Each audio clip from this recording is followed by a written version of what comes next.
Good evening, ladies and gentlemen, and this is Habib on YouTube again, talking about random shit. Yeah, I'm back on YouTube for some reason, and I deleted all my previous videos because they're not relevant anymore. I was just commenting on like random stuff that happened in the gaming industry, and it I don't know, like I looked at them again and I wasn't happy with it, so. Yeah, my brother was talking to me last night, and he was like, how come you're not on YouTube? And I'm like, well, I did a couple of videos, but no one watched. They were boring. And he was like, well, just go back, ramble about whatever. And the first thing he said on text, he's like, so what do you think of the new consoles? And I went on a tirade of rants about how much I just was so disappointed with the new consoles, like with the next gen kind of stuff. And he's like, just record that. Just put in a stream of coherent thought. Like I'm not even capable of doing coherent thought. But yeah, I'll give it a shot. I'll give it a try and try to say why I am so disappointed with the new consoles. Well, I mean, every time I go on a forum and just say, hey, the PS4 or the Xbox One are so disappointing for this and that reason, they just go like, well, you're just a PC elitist. Yeah, I have over 1,000 games on multiple consoles, like 11 consoles. I've always been a Nintendo fanboy. I sided with the N64 back in the N64 versus PlayStation 1 days. I sided with the Super Nintendo back in the Super Nintendo versus Sega Genesis days. I played PS3 to death. I think, last time I counted, there were like over 300 PS3 games. And I played on PS3 for thousands and thousands of hours. Yet, the new consoles, they've been out for more than a year now, and I see absolutely no reason of getting them unless there is a specific exclusive game on any of the consoles that you really want to play. There is no reason to get them, and the exclusives are very few. There's Destiny, that is not coming on PC. It's on Xbox One and PS4. There's Killzone, a very mediocre sort of first-person shooter. It was fun, it was pretty, but it wasn't really that great. It's not a system seller. What else do we have? We've got Knack, which was a piece of shit. We've got Halo, Master Chief Collection. I think it's still broken. I'm not totally sure. Did they fix it? If they fix it, please let me know, because as far as I know, like from watching YouTube videos, they say that it's still broken. We've got yeah, some games are coming out soon. Like we've got Order 1886, I guess. It looks pretty good. And some indie titles coming to both consoles, which most of them are coming to PC as well. And I mean, come on, you look at Steam's like front page and you see the massive amount of indie games. I don't think that indie games are something that consoles can brag about, or can even like say that, hey, we have. I have to give them a point though. Like they're more selective now, and you only get like at least some decent indie titles, while on Steam it's a I don't know, like you've got like hundreds of games. Most of them are trash. Thank God that we have like a very good ranking system where you can just like find which ones are rated highest and go with those. And the curator program kind of helps a little bit, but yeah, it's a slew. It's a topic for another day. So yeah, unless you have like one of those exclusives that you really want to get on console, that you really have no reason to get a console. And my first disappointment was the extremely low specs that we had on consoles. Like people would just say, oh well, PC has always been more powerful, and I'm like, no. I remember when PS3 first came out, like the first year of PS3. Like we looked at the graphics on that console, on the tech demos, and we're like, there's no PC on this planet that can do that. Same was with the PS2. Like when I first played Silent Hill 2 for the first time, my PC couldn't even touch that. I've always had a gaming PC, so yeah, I know the comparisons. And even if you go further back, I think the PlayStation 1, at least, you can have comparable kind of graphics with the PCs of the time. Like, I remember playing Metal Gear Solid and Final Fantasy 7 on PC when it, like, I think it was around the time it was released, and it was okay-ish, but still, like, you get sort of very, very competitive consoles on release that's, that trump any PC out there.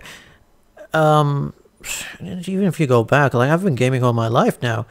Back in the NES days, like 1980, like the early 80s, some computers didn't even have color. So give me a break. When you say like the consoles can't compete with PC because PC's always been more powerful, I'm like, give me a fucking break. That's not the case at all. They've always been competitive, but because the life cycle of a console is 5 to 8 years, the PC has a chance to catch up and eventually just take over, like be the most superior platform eventually. And then the consoles would just come out with the next iteration that would trump the PC. And that was the way it was for the longest time. Now we have consoles that came out and they say that, hey, this is going to be the go-to platform for the next 10 years. 10 years.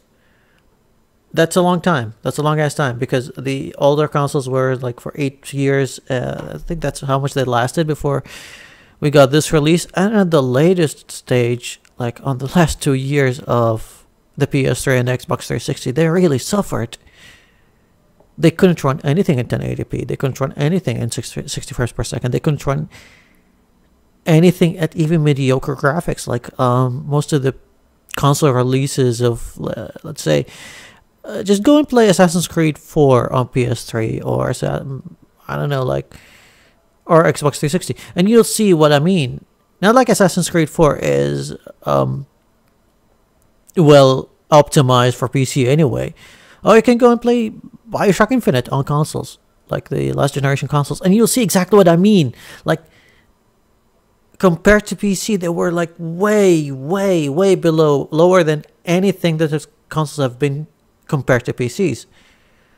So I was hoping for the next generation consoles to come out and they're like, hey, we can do 4K now, which a lot of PCs can't.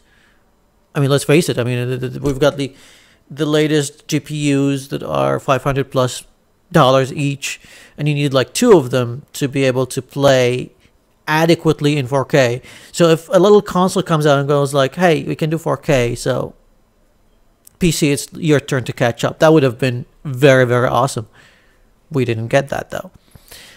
I don't know, like I was hoping for better performance, way better than this, and this is just disappointing. They feel and play like very cheap old PCs. My PC is more than 3 years old and I already trump most consoles in terms of performance, and that's worrying because it's only the first year. What about the next 9 years?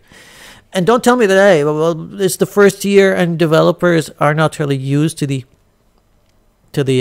architecture or whatever, or the programming of the new consoles. That's bullshit. That's absolutely bullshit because there's nothing new about these consoles. They're just like locked down PCs. There would be a little bit of tweaking to do with their programming skill or their programming methods, but not as much as they had to do with PS3. With their cell processing, not as much as they had to do with the Dreamcast, which was a bitch to program for. Not as much as they had to do with the Wii or the GameCube. Not at all. Anyone who can program for PC now, or who has been working with Xbox 360 before, would be able to get into programming for the new consoles. They're just x86 structure, which is very, very basic. So don't give me that, yeah, they'll get better as they get used to the consoles. That's just bullshit. And it's only the first year. We've got 9 years of this. And in 9 years, we're going to be stuck with this. Now, if PCs are already much, much better now, what's going to happen in the next 9 years? I can see 2 scenarios. I can see just games being stagnant when it comes to becoming more immersive in terms of graphics and sound and things that require more processing power, or consoles just failing and fading into obscurity, and Sony and Microsoft having to go back to square one and release a console, like cut these consoles life by, I don't know, 5 years. Like in 4 years we're getting a new console. These are the scenarios that I see could happen. Like, I don't know if anything else. I mean, there's no way that's gonna a miracle's not gonna happen where consoles tomorrow, like I turn on my PS4 and it's all of a sudden more powerful because of a patch that, because of an update that Sony released. That's not gonna happen, and that worries me a lot. So specs aside, let's look at the releases. We've got very slow releases on PS3, on PS4 and Xbox One. And that could be just because it's just the first year and they still haven't got their shit together. I don't know why people keep apologizing for them. Just like, hey, it's the first year. No, it's not supposed to be like that. Like, I remember when I first bought the GameCube, I already had like 7 games ready to purchase on it, out of a selection of a lot more than 7 games, and I bought it on after a few months of its release. After a whole year of owning a PS4, I only have 1, 2, 3, 4, 5 games on it, just 5. And every time I go shopping for games, I look around and I'm like, I'm disappointed by everything that I see. I admit that I haven't picked up Destiny yet, so it would be 6 if I picked up Destiny, but I don't really like only multiplayer first-person shooters anyway. And if I wanted to do that, there are plenty of them on PC that I already have, but I'm not playing because I'm not that kind of guy. I like more campaign and focused story kind of games. And from their reviews, and I played it at a friend's house, and I wasn't really that impressed. Not that impressed at all. So, yeah, 6 games. Let's say even if it's 10 games. Let's say it's 10 games in a whole year. That's not enough. We need more. And by the way, the 5 games that I own, one of them is Need for Speed Rivals, which is available on PC and other consoles as well, so it's not a big deal. And one of them is Metal Gear Solid Ground Zeroes, again available on PC, and it's just a demo. I can't believe that I called it a game. And The Last of Us Remastered, which is available on PS3, so I didn't really have to pick it up. A lot of people say it's better because it's 60 frames per second, and yeah, I do agree. Like, it's a lot more playable now. I haven't beat it yet. Guilty, I know, but I'm planning to do that very soon. I don't see a reason of picking up a console right now because the exclusives aren't there. Maybe when Uncharted comes out, and if you're a big fan of Uncharted, you would pick it up. I don't see any God of War game in the horizon. Like, I haven't heard of anything. I'm a big God of War fan, so if God of War comes out, yes, I will pick it up and play it. Yet, if you're investing now in a gaming platform and you have like $500, I mean, you can build a good PC with $500. It's an economy PC. I think Review Tech USA did a video, I think it was yesterday or the day before, where he was running Crysis 3, on a $450 PC, and he was getting above 30 frames per second all the way up to 50, which is something that a lot of consoles can't these days. Like, they're releasing Uncharted 4 and they're saying, no, we're going to keep it at 30 frames per second because we just don't know how we can get it up to 60. It just won't work without getting the resolution below 1080p. And yeah, that kind of sucks. And I have a suggestion, and people should hear me out on this. Why don't console games would just have a an options menu, kind of like the PC. You just go to the options menu and tweak the graphics the way you like. I'm like, okay, I'm going to turn off the anti-aliasing. I'm going to like have a lower resolution, let's say 720p. I don't need 1080p, but I need the FPS to be at 60. Make it a toggle. Make it just a toggle. Okay, yeah, I just need faster frame rate or better looking aesthetics. Is that so hard to do? Especially with a lot of games now coming out on PC and on consoles. They already programmed the options menu. It's already programmed. It's already there. Just include it in the consoles. Why not? I mean, I don't get it. I seriously do not get it. Are they so scared that someone would record their game at a lower graphical setting on PS4 and goes like, this is what Assassin's Creed Unity looks on PS4. Look at how atrocious it looks. Nobody does that. Because seriously, like this day and age, I could launch any game that I have. I could launch The Evil Within. A very good looking game. I didn't really enjoy it, but it's a very good looking game. But I can run it at 640p. Yeah, I can run it at that low of a resolution. And recorded footage of it and goes like, I could just go like, hey, this is how bad this game looks. Will anyone believe me? If anyone falls for it, then yeah, that's their fault. That's not mine. Because they're fucking idiots. So, an options menu. Do something about it. I mean, you can't just keep doing what you've been doing with the previous generation. When the previous generation was actually way more powerful than other platforms, which are the PC in this case. But now you've got a weaker platform, so you have to compromise. You have to figure out something. And they try to just shove like a motion control into the whole thing. Haven't you learned anything from motion control? Like it didn't really sell that well in the previous generation to begin with. Like it started as, you know, as a gimmick and people enjoyed it for a while, but then it died out.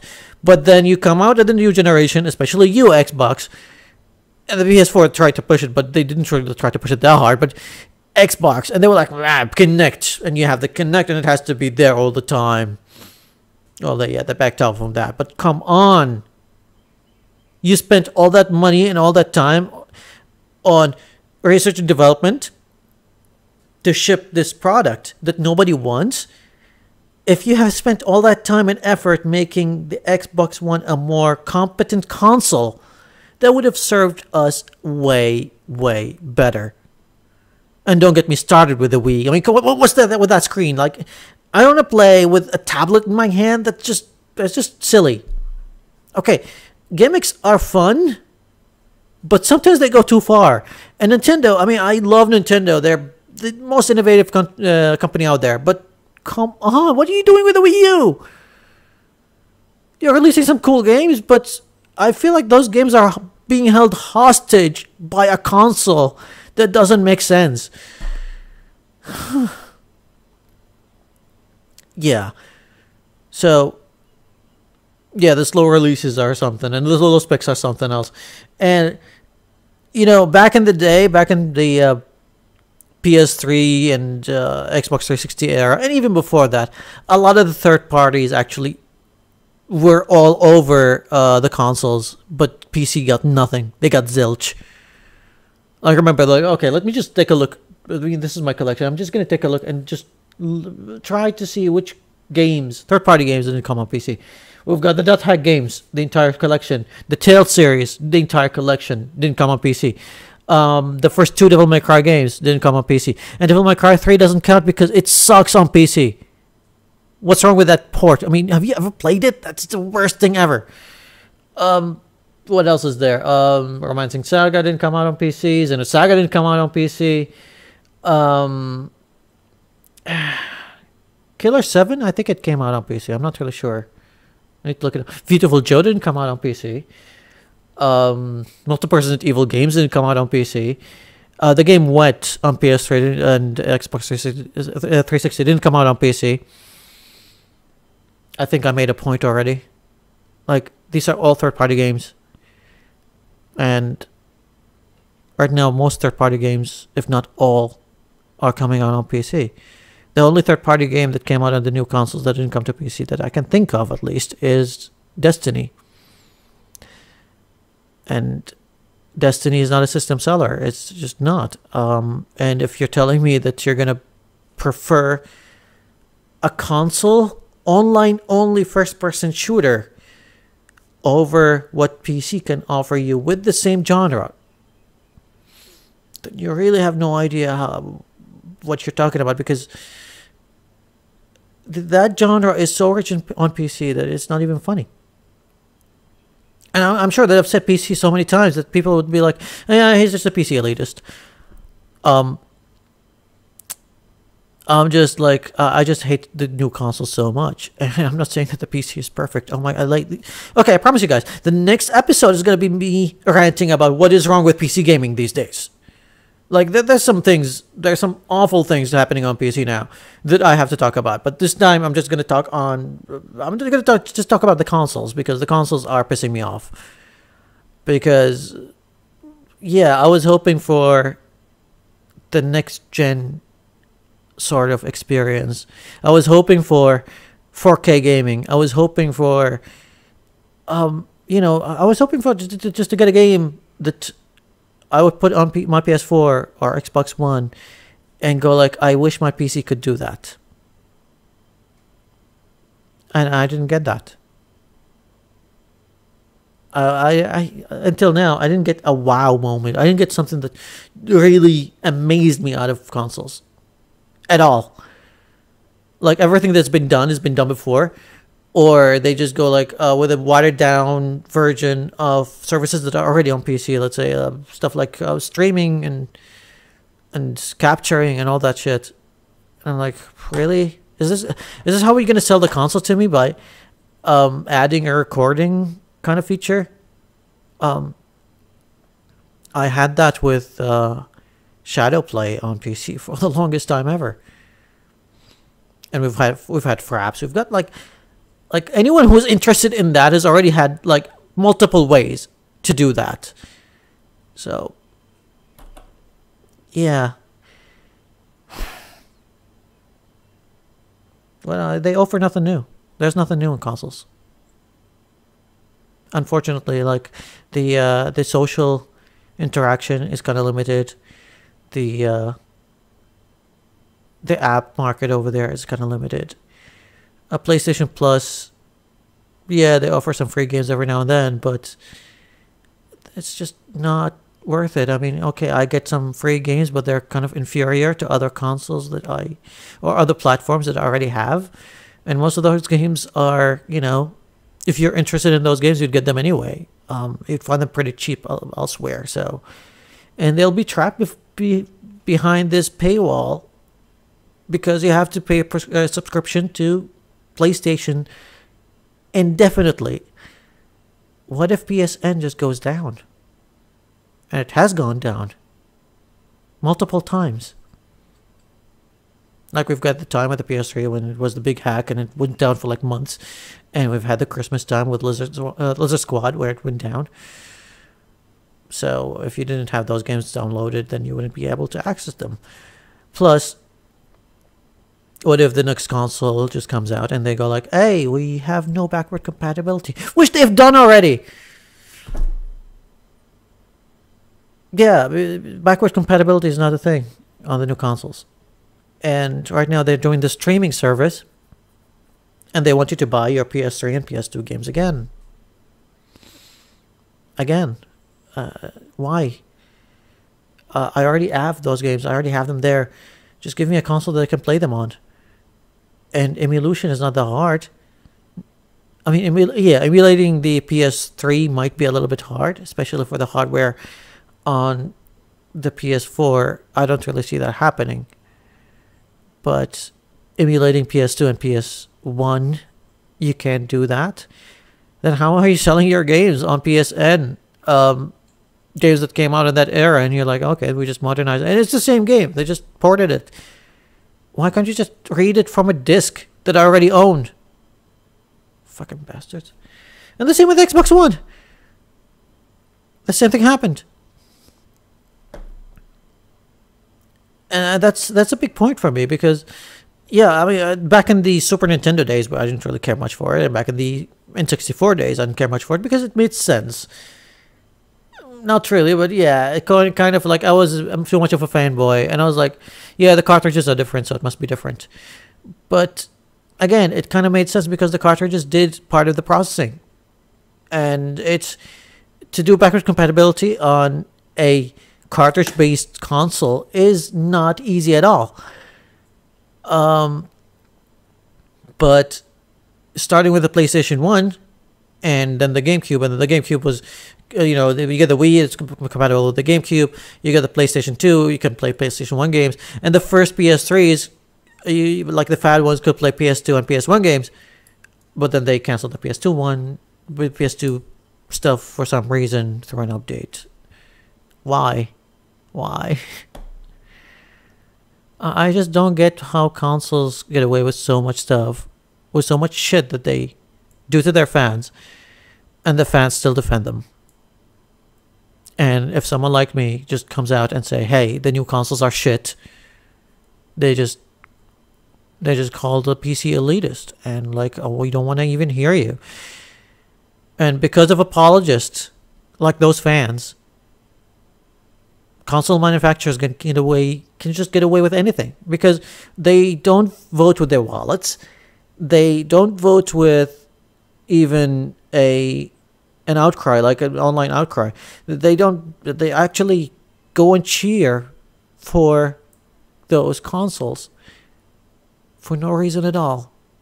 It's just because, hey, I enjoyed the PS3, so I might as well defend the PS4 for some reason. Or maybe because of childhood memories of Nintendo, so I'm going to just defend the Wii U for no reason at all. So yeah, the part of the consoles, part of why I hate the consoles is their fans. The fans just piss me off to no end. Sorry. The fans just piss me off to no end. And I hate that. And actually, it's the same with PC. Like, you go to the PC Master Race Reddit, for example, and you'll see people praising PC to no end. Like, fanboys do exist, but I see a lot more people in the PC spectrum, at least, being more critical over things that Steam does every now and then, over things that our platform is doing wrong. When Ubisoft came out with their Uplay, we didn't like it. We voiced our opinion, and they're starting to fix it. Origin is starting to get better, so we're kind of like, we're still like, okay, this is cool. Yeah, we should be critical of PC as well. We should be critical of everything. But I don't really see PC fucking up more than consoles at all. And I see less critical overview of consoles from their fans than I have, at least, of my favorite platform right now, which is the PC. So as long as you keep just apologizing for those manufacturers, apologizing for Sony and Microsoft and Nintendo, they're not going to fix it. You're going to be stuck with this outdated hardware for the next 9 years. And then they're going to release something that is maybe as powerful as my PC is now. Well, for them, that's an upgrade. Yeah, this has been going for like 30 minutes. Well, close to 30 minutes now. Don't forget to, favorite, leave a like, subscribe. Do something. I think I have like 10 subscribers to this channel.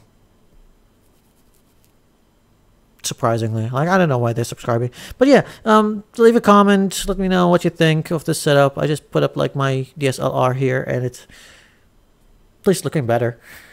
And yeah, I'll see you on the next video. Bye.